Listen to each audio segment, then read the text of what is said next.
The following podcast has been paid for by Big Daddy Monroe's Customs. I am the genius Lanny Poffo, David Fine, and Alex G. They're Retro Wrestling Rewind, not quite as smart as me. Do you think I exaggerate? We'll have to wait and see. And now, if you are quite ready, the Retro Wrestling Rewind.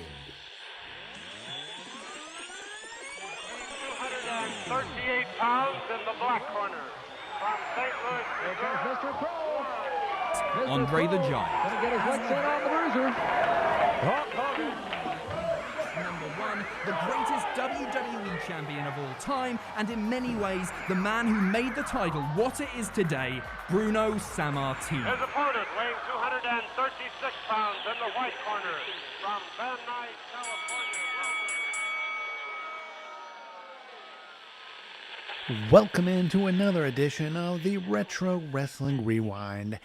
As always, I am David Fine, alongside my tag team partner, the true Long Island IC, the hell with Alex G, the hell with Zack Ryder, the great Alex G, WrestleMania 13, March 23rd, 1997.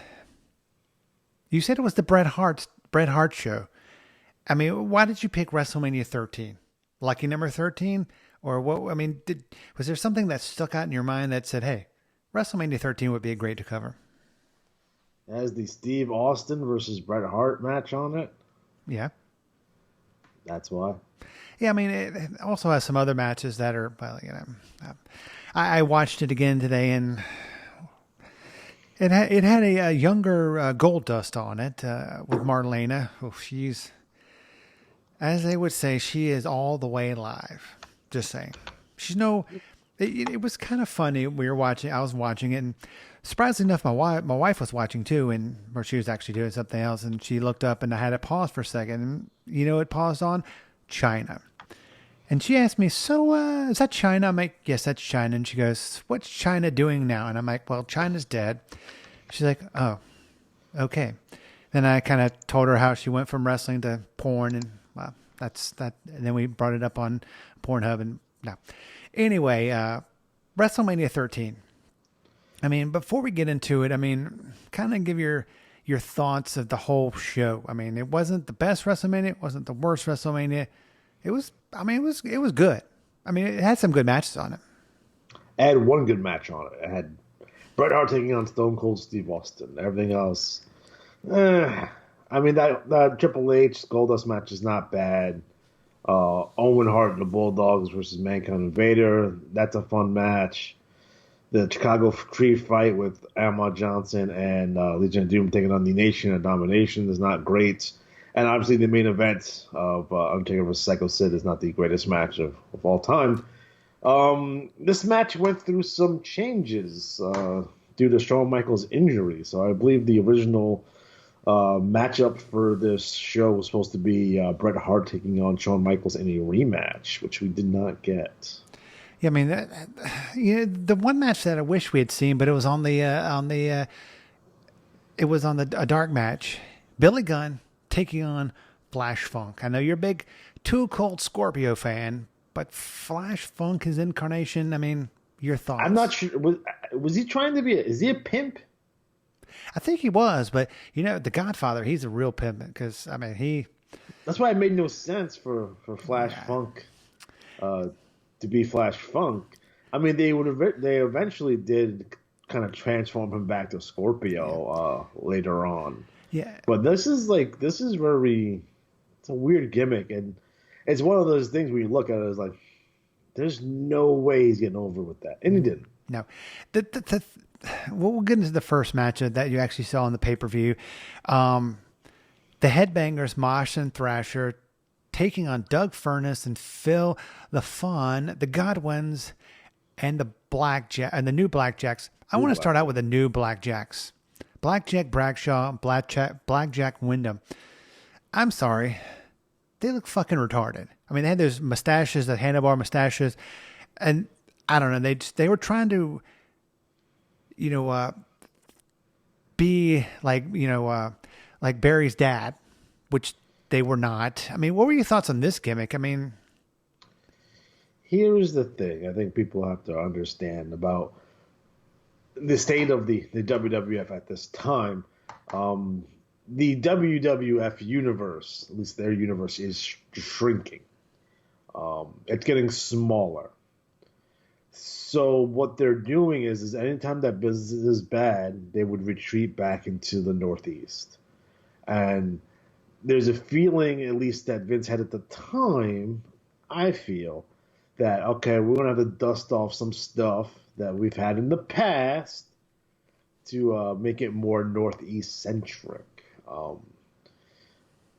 The Blackjacks, again, former WWF Tag Team Champions, Lanza and Mulligan, were a big deal 15, 20 years prior. We'll see like the return of Bob Backlund and Iron Sheik is here. It feels very Northeastern WWF over the last, I would say, 2 years or so as they're going through their Monday Night War here. So, again, did it work? No, because when you're the new something, it never, ever works. No. New Midnight Express, new Blackjacks, whatever it is, it never, ever works. And I don't think it was intended to get over anyway. It was intended to give Barry Windham and JBL something to do. What were your thoughts on this match? I mean, it was the match with the headbangers, Doug Furnas, I never had, maybe I was just under a rock, but Phil LaFon had never, wasn't on my radar. They're really good. They're probably the best team on this. I believe they were the Can-Am Express was their name in Japan. So again, Doug's Furnace, you see them in Continental. I think he played a brief run with WCW, former World's Strongest Man, especially at his size. When you think of World's Strongest Men, you don't think of Doug Furnas. You think of like Mark Henry or guys like Bill Kazmaier or whatever. Ridiculously athletic, was a good worker in the ring. He just didn't have the charisma or the personality or the promos. So when he goes over to Japan, he hooks up with Phil LaFon, and they're a fantastic tag team over there where, for Americans coming over to Japan, promos is not something that's a prerequisite to have. So as long as they're able to have kick-ass matches, the fans will be satisfied with Furnas LaFon. They had a run in ECW right before they came here too, which is really, really good. So they would get much better, especially with they get the affiliations with the Hart Foundation as like kind of members of the Hart Foundation, sort of, kind of. As the years goes on, I think it's LaFon that gets an injury, so he's out for a while during this time frame. So they don't really get the run they probably deserve. They probably were slated to be World Tag Team Champions at some point. Yeah, in the Godwins, I'm a big Godwin fan. I love Hillbilly Jim and Mosh and Thrasher. They were they're really good. I like the Headbangers a lot. They're a good tag team. Again, this is kind of this weird period of like WWF tag teams where the tag team division is not very deep. It's actually very, very shallow. And you're having a lot of teams where it's two single superstars coming together. So it kind of really hurts the tag team division where the champions are Owen Hart and Davey Boy Smith, who are single wrestlers, essentially. And this has been going on for a little while here. So overall, the tag team division has been hurt by this. Yeah, speaking of the British Bulldogs, having Owen Hart as a Bulldog, what were your thoughts on that? As them as a tag team? Yeah. It served the purpose. Originally it was Owen Hart and Yokozuna as a tag team, which is really cool. I like the angle setting up for it because Owen has a mystery tag team opponent. It's Yoko, the guy who beat Bret Hart for the world title, so that was no concept about that. Then Cornette comes in, he's managing Owen and Yoko, and eventually Davey comes in there, so he's managing Davey, Oko, and Owen. So as they're phasing Yoko out, you're left with Owen Hart and British Bulldogs, who are a tag team with Jim Cornette. Yeah, I think they did well. I'm always Davey Boy Smith, not Davey Boy Smith, but I'm just original British Bulldogs. It's like, you can't go wrong with them. Just, I mean, You're that's, referring to Dynamite Kid and Davey Boy Smith? yes, Sure. It's okay. yes. It's just, yeah, I mean, I think some tag teams, when they're switched up, like you said, and it's not the original version, then it just doesn't make sense. And that's what happens with the Blackjacks. But I mean, overall, this match. Do you prefer Owen Hart with Coco Beware? No. As high energy? No, I'm not a Coco Beware fan. I mean, really, I'm more of a Frankie fan. I like the Bird better than Coco, but that's just me. I just never a big fan of Coco Beware in any incarnation in any promotion. That's just not even part of the PYT Express. Nope. Really, I have this sneaking suspicion that you didn't watch much Memphis wrestling. Not growing up, I did not. I didn't even watch WWF. I mean, I was born in the South. All I watched was, Georgia. When did you start watching? When did I start watching? I started watching in 1980. So. All right. So what you saw, the first thing you probably would have saw was the big turn of 1980 with Dusty Rhodes and Ole Anderson, and then going on from there. Yeah, no, I was a big National Wrestling Alliance fan, but it's kind of like, I don't know if you. So what did you feel like when Vince took over that time slot? It's not a big fan, because I was like, who's this guy from the North taking off? Did you know that Vince was from the North though? He was from the I like, what is, like, okay, what's your? I'm just curious about this. Is why I'm asking. I'm gonna dig myself a fucking hole. No, I'm asking you specifically as this question here, because it makes the overall concept has never been explained to me appropriately, at least to my satisfaction, and I find it very strange about how this went down. So obviously, Black Saturday happens 1984. We have WWF programming in that TBS, Georgia Championship Wrestling time slot. Okay, that happens. Vince comes out and he's with what's the guy he's with? Not Cottle. Solely. Not Solely. Solely's not there either. Freddie Miller. So it's him and Freddie Miller. And then you go into a couple of jobby matches and whatever, right? And that's the show. So my question is for people who were in Georgia watching that show at the time, I'm trying to understand why didn't they like WWF wrestling, since the months leading up to that, Georgia Championship Wrestling was terrible. And obviously, they're doing more tours in Ohio. They're not really focused on Georgia all that much. The 1984 Georgia stuff is really, really bad. So they give the time slot to Vince, and a lot of people saying, I don't like this WWF type wrestling, but the wrestlers on that show are all stalwarts from Georgia Championship Wrestling. So what Vince used to do is, when he went into territories, he would use most of the guys that were in that territory to go run opposition in that territory. So, like, on that first WWF show, so like Big John Studd, and he saw I think Dick Murdoch's on that show.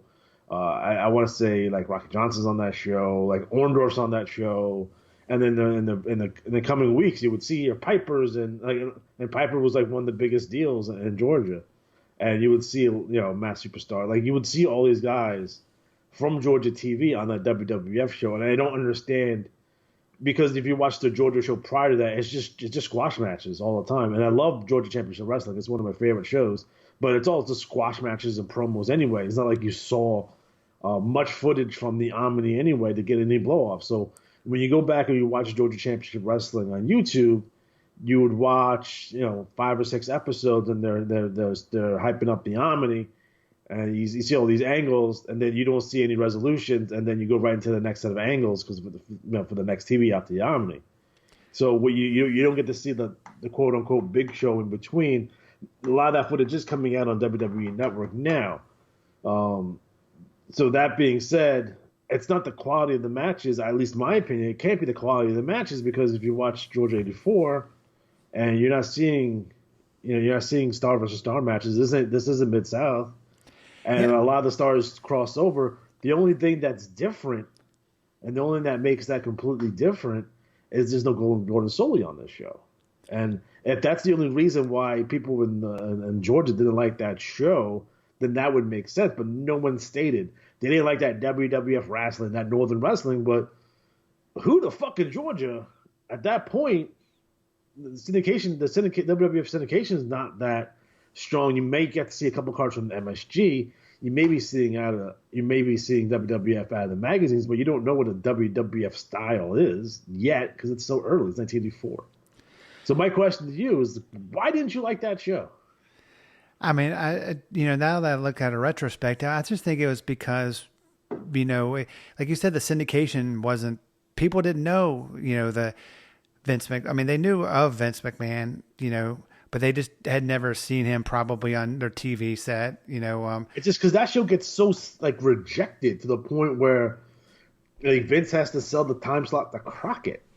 You know what I mean? Yeah. It gets so rejected that TBS puts a competitor show. They put Mid-South on Sundays, and they put Ole back on TV. Like, I believe he does Saturday morning. And that's why WCW has all those weird shows. Like, once all that stuff, went down, WCW absorbed all those time slots on TBS. And as they rejected it to such a degree, and I don't understand why. Obviously, it happened. People hated that WWF show. I'm just trying to figure out. You're watching a lot of the same guys on that you're used to anyway. Yeah, you're not watching these 5-star classic matches on there. Yeah, maybe the promos are not as good as they once were, but that Georgia '84 stuff is not good. Yeah, And I mean, it has to be Gordon Soley. It has to be the big difference.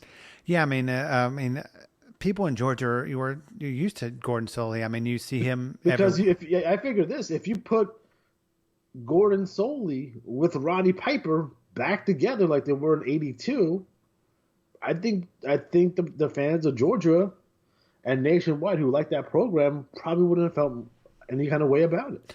Yeah, I mean, I think it was a different mindset back then. I mean, people, loved seeing him every week, and they just didn't see him, so they were like, "Because what in WWF '84? Like, what are you watching at this point?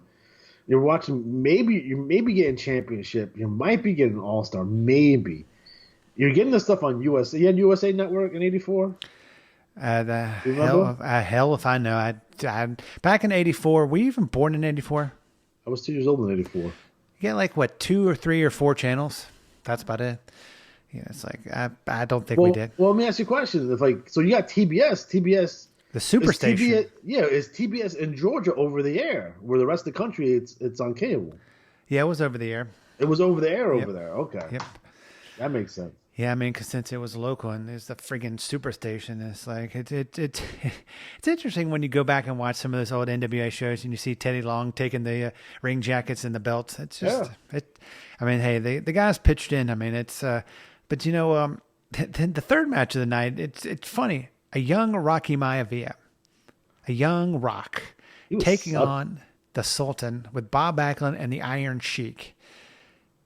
The Rock was one of the guys that got it wrong.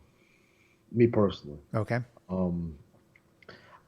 I have an ability to see some a wrestler, a particular wrestler, especially a young wrestler, all right, that guy's going to be a star. That guy was going to be a star. Steve Austin, right? I pegged him early. He's going to be a star.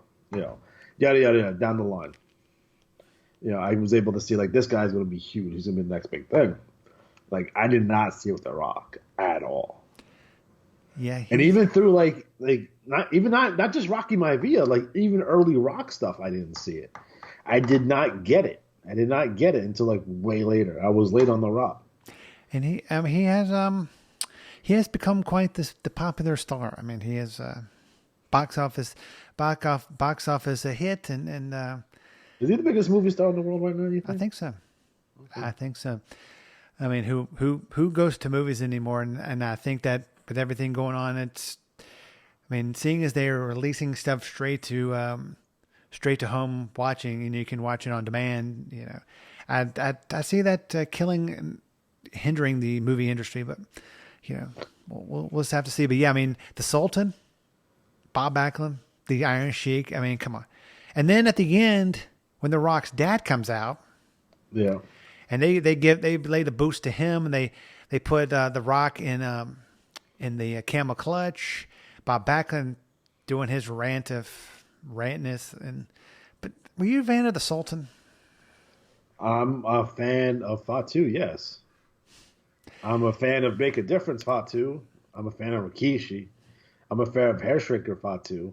I'm a fan of Samoan SWAT team Fatu. The Sultan, not so much. Yeah, I mean, and the Shiki, I mean, I cannot. I think it's just a reason to put fucking Sheik and Backlund together. Yeah. Like, have them as a fucking duo. I think that's the only reason the Sultan exists, and why, like, it is, like, someone over there, probably Bruce Pritchard, or maybe even Cornette, is like, we're going to put Backlund and fucking Iron Sheik together, and that shit's going to be hilarious. Yeah, I mean, the two guys that you wouldn't think would be together. No, because, Sheik beat Bob Backlund for the WWF title. Yeah, I mean, he never gave up, though. Not for nothing. I won't go way off track here. So I'm watching this show called Star Cage 85, right? AWA Star Cage 85, because I'm going to review it sometime this week, right? And the AWA was really pushing this narrative to their own detriment, by the way. Now, Bob Backlund never lost the WWF title, and he's still the real world's champion. And, like, this is, like, middle of 85. Like, what is, like, first of all, they have a champion. They have their AWA champion for, at this time, I want to say it's Rick Martel. But he's not on this show, but he's the AWA world champion. And you're not giving a fuck about your own champion. You try to put him with Bob Backlund as the man, right? The man, as the champion. And it's like, that show was insane. Like, and just the name Star Cage, like, really, Vern? That's what you're going with? Yeah. Okay. Vern comes out of retirement on this show too. It's ridiculous. I'm after the tag team of Rock and Roll Buck Zumoff and Tom Zenk on that show. Fucking amazing. Oh God, Rock and Roll Buck Zumoff. We know what happened to that guy. Yo, in the middle, like, so there's this on that show. There's Kurt Hennig and Larry the Axe Hennig versus the Road Warriors, and like they're having the match, and all of a sudden, like, because the tape, it's a tape, so it's like someone taped it off the TV, but like it doesn't have that match complete. It automatically goes into a music video, an AWA music video, and the music is Prince, "Let's Go Crazy," which is insane. That's the greatest thing I've ever seen in my entire life. I mean, hey, that's what happens whenever you copy a tape and put it on the VHS. And yeah, someone had to do that.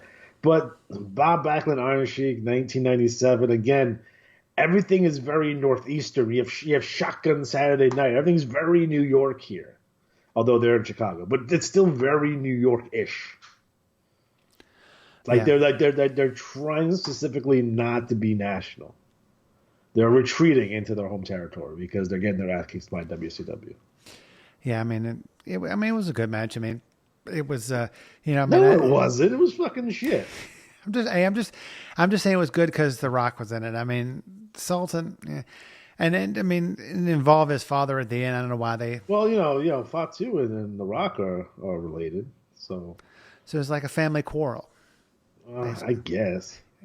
Okay, well, since this match sucked, we're going to move on to the next match. We had Triple H, Hunter Hearst Helmsley, with China taking on Goldust with... How tall is Marlena, you think? 5 foot tall. They're right at 5 foot. That's what good old JR said. When JR never lies. Yeah. Okay. All right. So were you there when she was the makeup artist at WCW?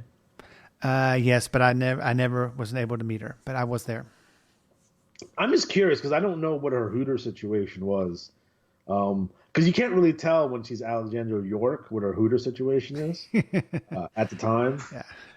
So I'm surprised that one of her girls didn't pop out of her dress. Because did you? It was close. Yeah. Because China was just like thrown around like a fucking rag doll. I'm like, well, this is not going to end well for. Well, I think when because she's very siliconed at this point, right? Yeah. Like she's full, right? Like The skin is very stretched here. Not to be weird about it, but I'm just making an observation here. I don't think they're moving anywhere, no matter how much he jumps up and down. Or I just think they're fucking like solid as a fucking rock. Like those things are not moving. No, they are at not. all. They are not. But I mean, what were your Because thoughts? it was like someone like myself who touched a bunch of titties. Some of it for free and other times paid for. There is a difference between the highly silicone breast implants and natural boobs, right? So that's the reality of that particular situation. But yeah, it was weird, and China here. I guess the point of China is to get heat because you remember that Triple H's original bodyguard was who? Remember? I do not remember.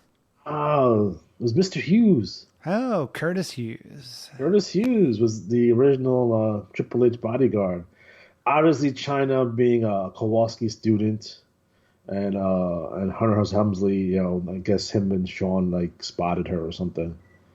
And I guess I was really. I think it completed the Triple H dynamic. I think she is very important to his rise to success. That and his friendship with the Clique and what have you. But I think she added another dimension to his character, which wasn't there before. Where what's the heat here? The heat is if you have this big bodybuilder chick that he's hiding behind her. That's the heat, right? Yeah. But she eventually became a massacre herself. You know what I mean? So like she's beating the piss out of people, and she gets over on her own merit. So I think that is pretty cool. And like the things she, if Marlena did not have a whiplash effect, if Terry didn't have a whiplash effect or an injury from the way she was getting woman handled during this match, God bless her. Yeah, I mean, a younger Goldust. I mean, I cannot believe he's still around in the business. I mean, so how old was Dustin in 1997? Because he started proper like at 89, right? So he's like he was born in 1969, and this was 1997. So he's so he's 20 and 89, right? Yep. So he's like 20, 26, 27. Yeah. Like still fucking. He's a kid. Yeah. You know what I mean? When did he start the Goldust gimmick? 95. So he's only 2 years into this gimmick, which I mean, other than the Undertaker, I mean, but see the Undertaker's had a long gimmick, the same gimmick in the WWE, but WWF, but he's changed like his look. Goldust, has evolved. Like, and when we do like WrestleMania, like the next year's WrestleMania, or WrestleMania 14, you'll see a different type of Goldust and they do things with Dustin where he's Dustin Reynolds for a while and he's very anti Goldust, and they do a bunch of weird stuff with him, like through like 98, 99. I think like when you get back to 2000s, then he's this Goldust proper, like, and different incarnations would be like the stuttering thing when he got electrocuted, or when he hangs out with Booker T, and that stuff's hilarious. But I think after he goes to WCW in like 99 or 2000. I think when he comes back, he's Goldust proper like the entire time. Yeah, I mean, I'm a big Goldust fan. I'm a big, Dustin. You like the androgyny on that? Is that your? Like you dressed in gold paint and skin tight gold leather. Yes, yeah. It always gets me going. But I wonder if he gets hot. Like to me, like wearing that bodysuit, like it must get sticky in there, right? Like how's that? Like how's that comfortable? I have no idea. I mean, he's got. I wonder if it has like a spandex like lining on it or something. I don't know. I mean, yeah. I don't know. I didn't, don't really want to think about how sweaty he gets under there, but thanks, put that in my head. If it's leather, it won't smell. Yeah. By the way, because leather doesn't smell. Latex smells, but leather doesn't. The next match we had on the card was for the tag team titles. The champions, Owen Hart and the British Bulldog, taking on Mankind and Vader with Paul Bearer. I mean, this match, it was anticlimactic. It ended in a double countout. Well, yeah. I mean, Because you're not putting the belts on Mankind and Vader. You're not going to have them take a loss either. So why would you not put the belts on Mankind and Vader? it's a makeshift team, especially when you have Paul Bearer as a manager. This is all going around like with the Undertaker and stuff like that, and that kind of stuff. This all goes away when they introduce Kane anyway. So this is something for right this second. Like I don't like the pairing of Paul Bearer and Vader. I thought he was much better with Cornette or even Harley Race. Mankind with Paul Bearer is not so bad, but fucking Mick can talk. He doesn't need a manager. Nope, it does not. I mean, and Owen and the British Bulldog. I mean, I thought they were a good team. I mean, for what it was. They yeah. And what year did Owen start doing the Blue Blazer gimmick? Because what year did he die? 99. So I mean, it was 2 years before that. I mean, it's like just I don't know. All these shows that we watch, it's like the stuff with Chris Benoit, the stuff with Owen Hart. It's like God. It's like you look in hindsight. It's like man, the choices that Owen Hart starts Blue Blazer in late 88. 1988. Yeah. And then he's there for a while and he leaves. Goes back to Stampede, does a couple shots for WCW, had those amazing matches in Japan, and then comes back to WWF as Owen Hart. I don't know. All right, so Owen Hart, after the Montreal screw job happens, right? When Owen comes back off that first pay-per-view and attacks Shawn Michaels, he is automatically, like in that particular second, the most over wrestler of the company. The reaction he got, the reaction he got was the equivalent of Steve Austin. Yeah. And they did up with it because again they were very focused on let's get Steve ready to go for Mania, and that was the right choice. But having Owen ready, either as a white hot heel or a white hot babyface, for something in the wings. Instead of doing that really terrible Undertaker Steve Austin feud, which is really bad, by the way, guys. I don't know if anyone remembers that. I do know that Steve Austin had legit heat with Owen Hart because Owen broke his neck. And that may be a reason why he didn't necessarily want to work with him at that point. Yeah, I mean... Even as an ally would have made sense, too, because, instead of putting him in a Nation of Domination, they put Owen Hart in the Nation of Domination, right? But as an ally to Steve Austin to fight McMahon, who screwed your brother, you could have done some stuff there. Either way, but they cooled Owen off, and then they put him in the Nation, and then they do the whole Nugget thing, and then he's hanging out with Jarrett, and he's the Blue Blazer, and then he dies. Yeah, I mean, it is what it is. It's in hindsight is 2020. If they hadn't done that, then he'd probably still be alive and be a great producer, person in WWE. But next match we had, God, I freaking love Steve Austin, Bret Hart. It's a submission match with Ken Shamrock as a special guest referee. Ken Shamrock, your thoughts on him? I'm bringing in Ken here. I think it's not as impactful as Tyson was the next year. Getting Ken Shamrock to come be a special guest referee in this submission match is like a really big deal. Like he's crossing over, mainstream, as UFC, as one of the top guys at UFC. Was it ABC did the story on him? He's the world's most dangerous man. So he's a big deal. Now people forget that Ken Shamrock was a professional wrestler first, and then he was an MMA fighter. Mm-hmm. I think people get that backwards. Like he came from the world of MMA. No, he came from the world of professional wrestling, much like Dan Severn, and then got into mixed martial arts. So having Shamrock here as the special guest referee, it's interesting. Unfortunately, they didn't do anything with that because you would think there would be a Bret Hart Ken Shamrock confrontation down the road, which never happens. And that's probably where they should have went. Like, okay, Bret Hart beats Steve Austin. He had this time before SummerSlam, before he wins back the title anyway. That's where you put that Ken Shamrock stuff in my opinion. Yeah. I mean, And it's not like Ken has to be trained to become a pro wrestler. That's why they have to wait. He's a fully trained, functional pro wrestler. Yeah, and he was a former. Well, I don't think at this time he was a former NWA champion, was he? He would win that later. 1997 is Bret Hart's, I think, his signature year. He carries the entire promotion in 1997. Fuck what you heard. That's just the reality of the situation. Go back and watch the TV. Everything revolves around Bret. Up until the Montreal Screw drop. His heel turn is amazing. His anti-American pro-Canada stuff is off the charts, and it starts here with this double turn, which again, it's a dope concept. Something you don't necessarily see very often is this double turn in a match. It's fucking sweet. 5-star match. Steve Austin, with the blood and the sharpshooter not giving up, is a huge deal. Bret Hart makes Steve Austin. This match elevates Steve Austin because I think a lot of people forget,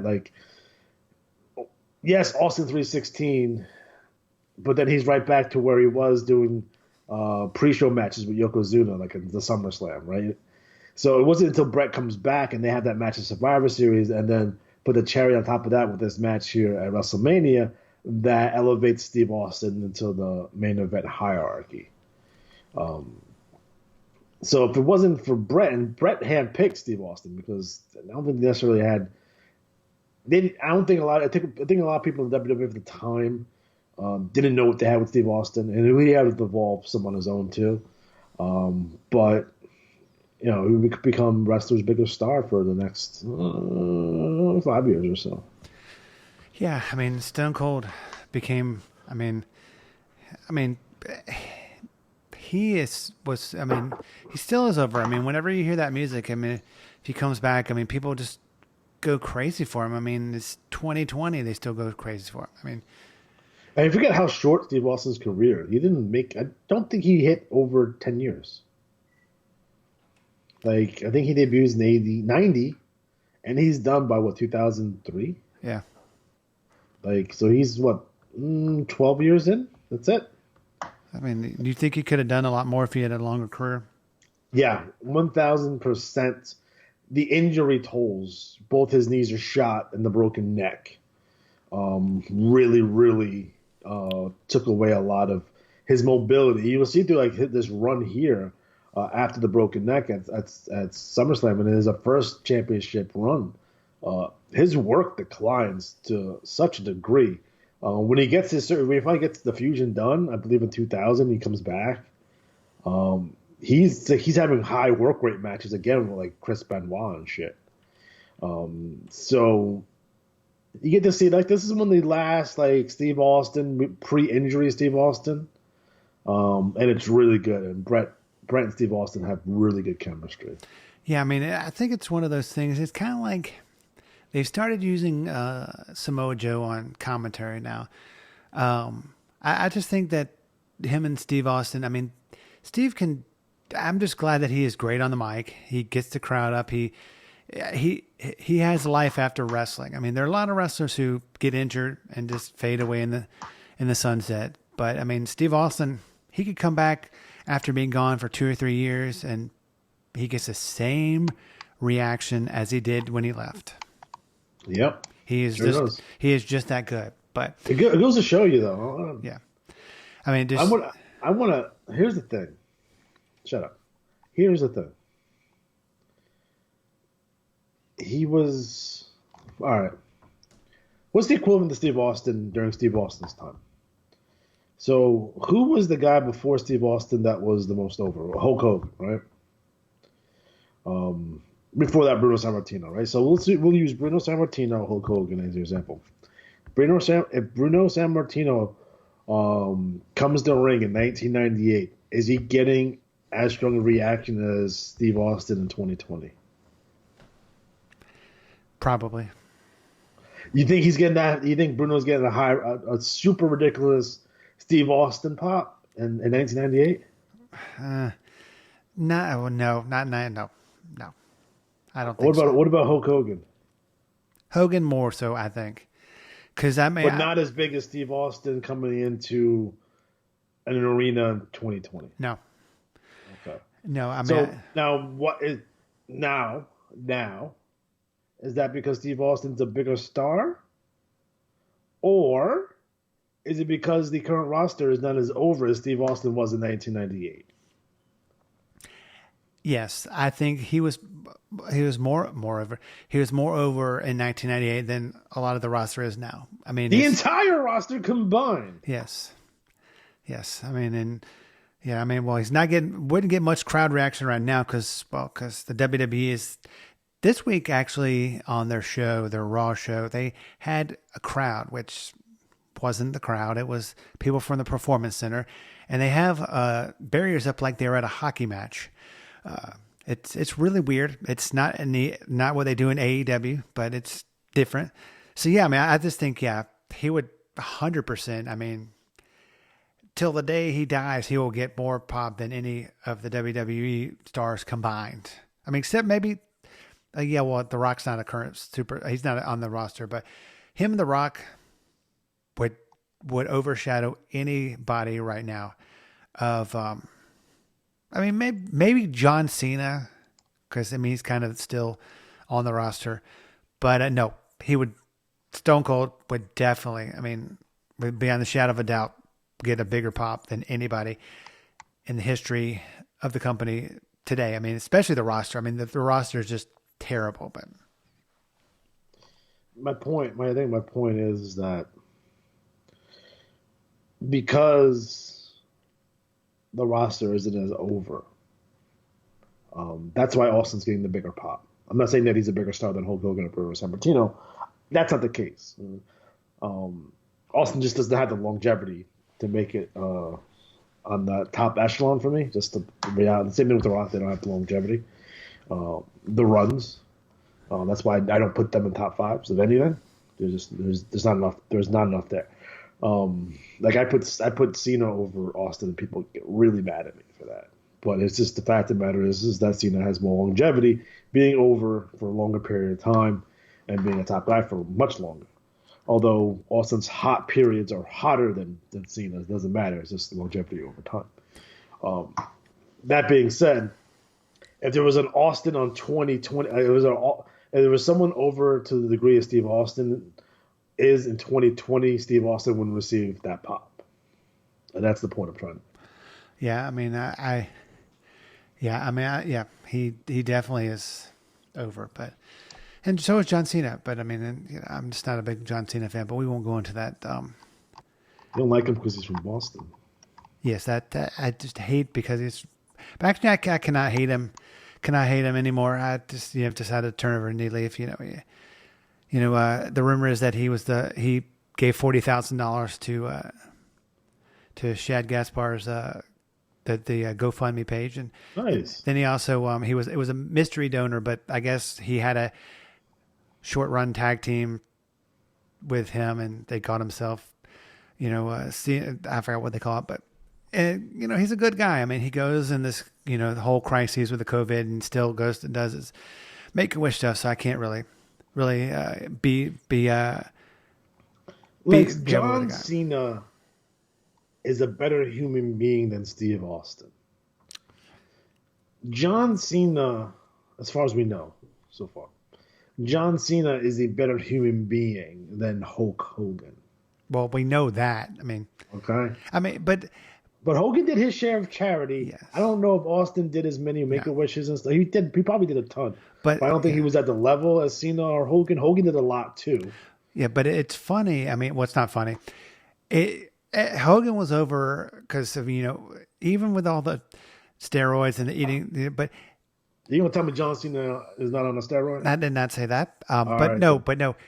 Hulk Hogan's whole career kind of got the old spot on it whenever he went on his rant, and said some racist things. And I hope it never happens, but it would be interesting to see if that same thing happened if John Cena said something like that, if his popularity went down the tubes. I mean. By the way, I don't want to say some controversial shit here. Number one, I don't think what we heard, I watched that entire videotape for sure of Hulk Hogan, by the way. I watched the whole tape. What he says on that tape isn't what he says exactly is not racist.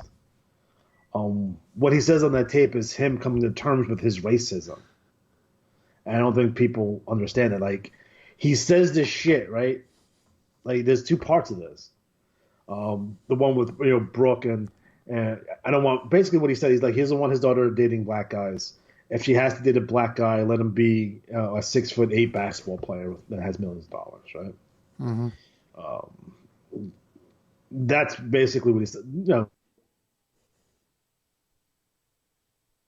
Slurs there. But then after that, he says he like kind of reflects on what he just said. He's like, shit, that shit was racist. Like, am I racist? Like, I feel like it's a man coming to terms with his own racism there. Yeah.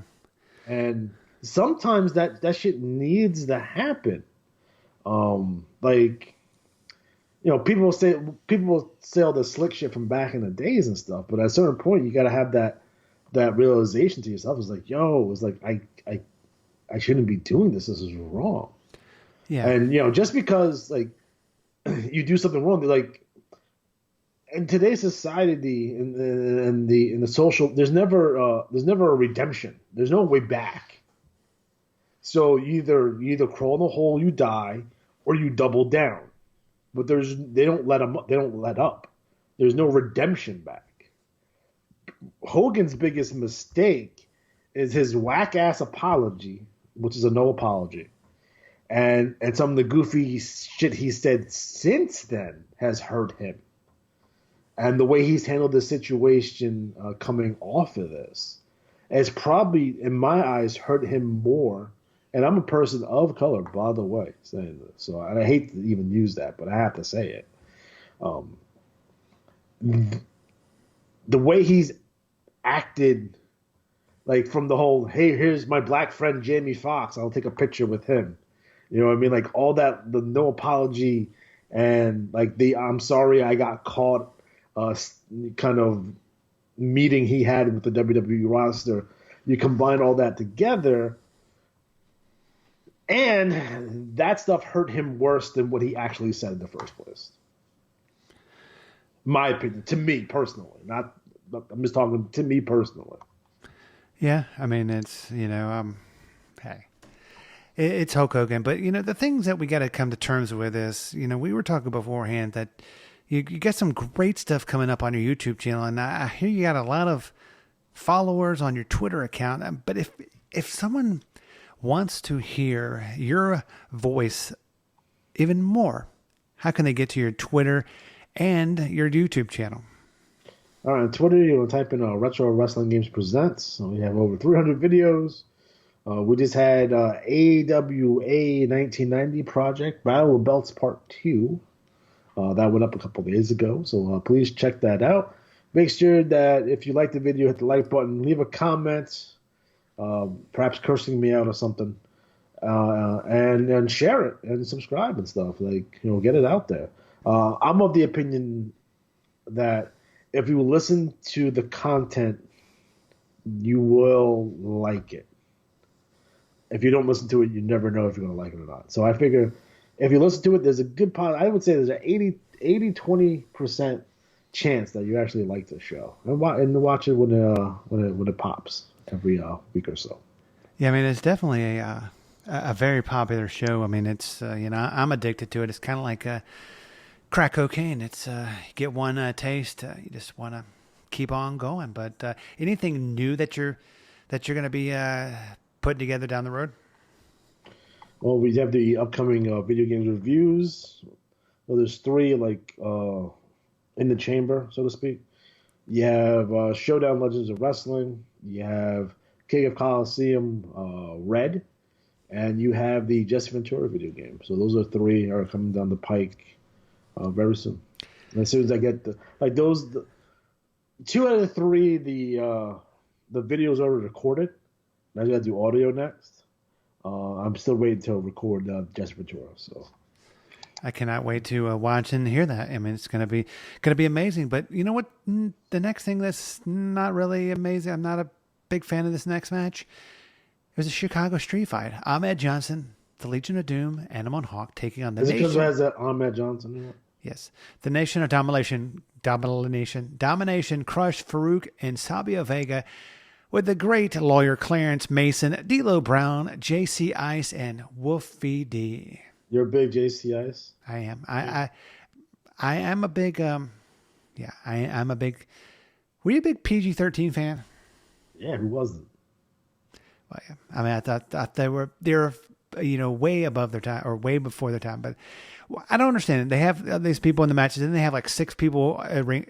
It's a street fight. I mean, it's Chicago. This is the beginning of the kind of like this gang wars thing that would permeate the rest of 1997, and then you have to split with Nation going into 3 factions. The Buikos, what was the fucking which Crushers group name I forget? Disciples of Apocalypse and the New Nation Domination, right? So it would kind of lead into this. So you have Ahmed Johnson, who allegedly stole the LOD shoulder pads that he's wearing. He never gave them back. And the Hawk and Animal were pretty pissed about it. You see a young Cole Cabana in this match, too, by the way. In the crowd. Oh, yeah, well, because it's in Chicago. And I'm going to have to do the old slow. You ever been to Chicago? I have not. Have you? No, I make it a point to go. Yeah. I wanted to go for StarCast, the first StarCast, but I was not able to get up there. I do want to go up to Chicago whenever we can feel safe to travel on an airplane and not have to drive, because we put together a 15-day trip to the Grand Canyon that we're doing in July. So that's going to be fun. So in an RV with my in-laws and my wife and my kid. No dogs, but it'll be fun. Can I ask you an RV-related question? Yes. Are you allowed to poop while it's in operation? Yes. You can do anything you want to while it's in operation. And when I say anything, I mean anything. Well, you are from the dirty South. So where's the poop go? Goes into a tank underneath. And who is the person responsible for emptying that tank? That would be my father-in-law. Where does he empty it out to? Into a tank when we get to wherever you go. Okay, are you saying to me that there's poop tanks all across this great country? Yes. To unload fucking RV shit? Yes, there is. No, that's not a real thing. Yes, I mean they may not have them in Long Island, but I mean just saying they do have them all across. I saw a grown man dump a fucking Folgers canister full of piss into the fucking ocean today. That was awesome. Wow, that is. And was that you that did that? No. Yeah, we went for ice cream and we're sitting, by the bay, by the water. Well, we live on a fucking island. I don't know if you know that. So we're surrounded by water. So we're sitting there and we're in the bay, whatever. And man gets out of his car, and my wife's like, "What does he have there?" I'm like, "That's a big fucking like a gallon thing of like Folgers, like where you keep the coffee grounds, right?" And I'm like, I looked at him like $5, it's piss. And he fucking goes up to the fucking boardwalk and fucking throws it in the water, and it's fucking yellow as fuck. I'm like, I told you that shit was piss. Oh God, it gives me more reason to go up and visit Long Island. It just seems like a great because place. People in Georgia don't piss and stuff. No, you have entire communities of people who just piss and stuff. Hey, we have to have a hobby. I mean, hey, we're the home of the Dukes of Hazzard. I mean, come on. I mean, God bless America. That's all I got to say. I thought the Dukes of Hazzard were from Kentucky. No. Aren't they from Hazard County? Is there a Hazard County in Georgia? No, but they were supposed to be from Georgia because they used to go to the big city of Atlanta. And I love maybe because their names are not Hazard. It's Bo and Luke Duke. Right. No, I gotta look this up now because now you make me mad. You're just mad because of the rebel flag, No, I'm fine with the rebel flag in the South. If you're rocking the stars and bars on Long Island, in New York, you're racist. It's just reality. There's no reason for you to have that. I mean, yeah, I mean, there's also no reason for a grown man to have collectible figures, but you do. So, are you gonna assault both your co-hosts on shit like this? no, I would never insult. I would know. Speaking of that, did you were you able to get back any of the stuff you lost on your former computer? Most of it, just not enough, not everything. But yeah, I love the South. I love New York. We're supposed to go out of it in October, but probably won't. But I don't know if we'll be around in October. But it does take place in Georgia. So you're not wrong there. But is there like a hazard town in Georgia? Or no, is just, no. That's just fake all around. Yeah, I mean, there's a Hazard, Kentucky, but there's not. Yes, Hazard, I know Georgia. that. That's why I thought it took place there. No, it did not. But no. You're friends with Boss Hog and stuff? Yo, I love and Roscoe Pico Train. You're so weird. Yeah, well, I mean, there was.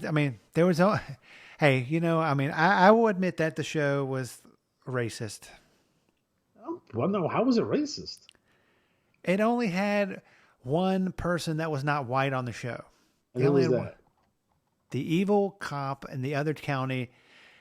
He was African American, and he was the only African American on the show.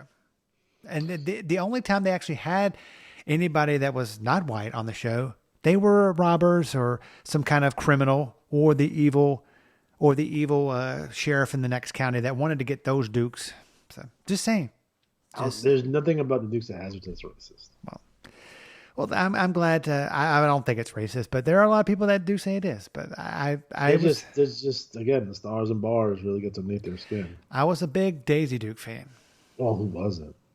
Fuck's sake. God bless America. She was Catherine Bach. She was all the way live. But the thing that they rounded out this whole entire pay-per-view. No disqualification match for the WWF World Heavyweight Championship. The champion, Psycho Sid, taking on the man, the myth, the legend, The Undertaker. Your thoughts on this match to end in the WrestleMania 13? Sid shit himself in this match. Oh, he did? Yeah. I mean, what does a wrestler do? I mean, I know Flair did it once. Or twice. I mean, you just keep on going with the match. It's just got to be weird. I'm just saying. Like, what do you do? You're not going to fucking pull your trunks down and fucking clean your ass right there in front of people. No.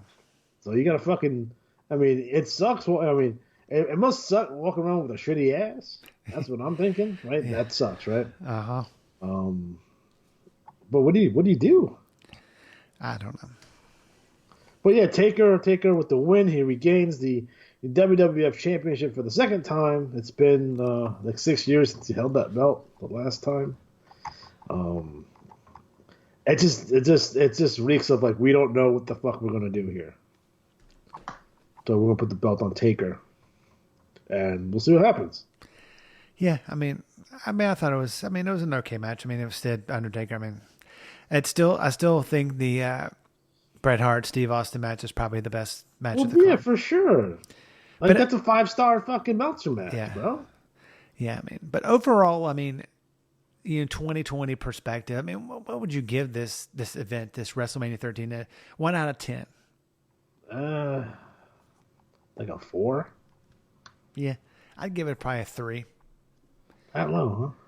Yeah, that low. But do you have a fucking list of the ratings we've given this show? I'm just curious to see what the highest rated show we had. I know, but you know what? I'm gonna start keeping track of that and the old statistics. Because our ratings and our listenership have gone up dramatically in the last 2 days. So we've had many downloads and watches and listens. So we thank you for doing that. But fucking shocked, huh? Fucking shocked. So am I, but not as shocked as the next event we're covering next week on the program. Drum roll, please.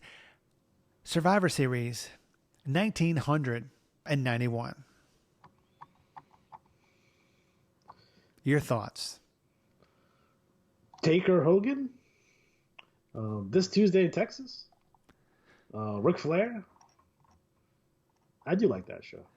Yeah, I mean, it had a good, and it's funny, the next event after that Survivor Series was this Tuesday in Texas. It was, wanted to cover that show, but then I was like, I don't know about Didn't that. we cover that show? I feel like we covered this Tuesday in Texas. We probably did. We've covered so many. If not, we probably should do them together. We probably, they're both really short. yeah. No, we have not covered this Tuesday in Texas. So you know what? I would say this Tuesday in Texas like 15 times because this Tuesday in Texas. Don't forget to watch us this Tuesday in Texas. You know what? It's a double feature next week. We're going to cover Survivor Series 1991 and the show after it. How does that sound? This Tuesday in Texas. When was that show? That show was on December 3rd. You missed the joke, you idiot. You're supposed to say this Tuesday in Texas. I'm from the South. I'm a little slow, you know? A little slow. I'm like Forrest Gump slow. You're more like fucking Gilbert Grape slow. You know what? What are your thoughts on these two shows? Mama! Sorry. What are your... That movie was fucked up. What are your thoughts on these two shows before we end the program tonight? I love 1991 WWF. It's my favorite time of WWF because it's fucking insane. Fucking awesome. Well, you know, it's going to be a first next week. We're going to be having a double feature. It's kind of like we're going to the drive-in, you know, the thing where you go sit outside in your car and watch a feature. We're going to be doing a double feature. We're going to be doing Survivor Series 1991 and this Tuesday in Texas, both next week. So folks, you know, fire up the WWE machine or YouTube or however you get your stuff illegally or legally and watch those two shows because we're going to be coming back next week for what Alex G says was his favorite year, the WWF. I'm not saying it's the best. I'm just saying it's my favorite. Yeah, his favorite, 1991. But for the great Alex G, as always, I am David Fine. We will talk to you next week. And as always, we'll talk to you in the past. 238 pounds in the black corner. From St. Louis, Here comes Mr. Crow. Andre the Giant. Gonna get his licks in on the bruiser. Hulk Hogan. Number one, the greatest WWE champion of all time, and in many ways, the man who made the title what it is today, Bruno Sammartino. His opponent weighing 236 pounds in the white corner. From Van Nuys, California.